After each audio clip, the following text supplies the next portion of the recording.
In today's video, I am going to teach you how to use Excel. We are going to build a small table, enter some sample data, create a first summary calculation using AutoSum, and then format and save your workbook.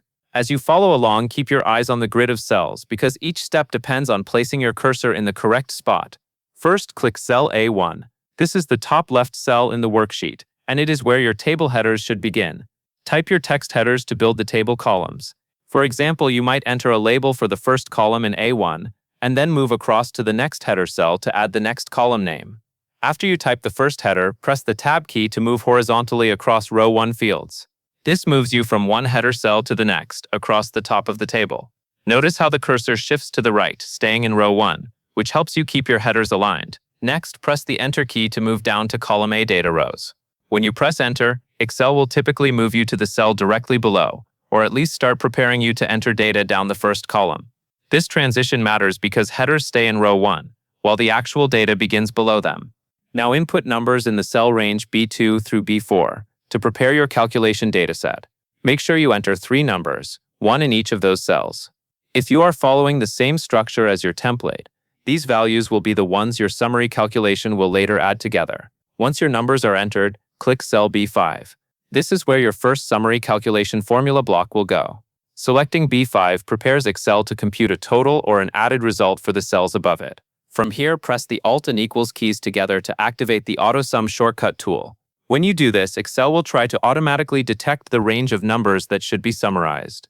Look for a highlighted selection and a suggested formula in the cell. AutoSum is designed to be fast, but it is still important to confirm that Excel chose the correct cells. Then press the Enter key to complete the auto-generated addition summary function. After you press Enter, the calculation should appear in cell B5. Take a moment to make sure the result looks reasonable and that it matches the sum of the numbers you entered in B2 to B4. Now highlight cell range A1 through B5. This includes your headers, your data area, and the summary cell, so everything becomes part of one clean table display. Click and drag across the grid until the entire range A1-B5 is selected. This selection is important because the formatting will apply to all those cells together. After the range is highlighted, click the Home tab ribbon item. The Home tab contains common tools for formatting, alignment, and styles. Moving to the ribbon helps you find the table formatting option that will make your worksheet easier to read. Next, click the Format as Table button drop-down inside the Styles command group. A drop-down menu will appear with multiple table style options. Choose a style that is readable, with clear header formatting and alternating row colors if available. When you select the style, Excel will apply it to your highlighted range, converting it into a structured-looking table. Finally, click the File tab and select Save to store your workbook file. Saving is the step that ensures all your changes, including your data, formulas, and formatting, are kept for later.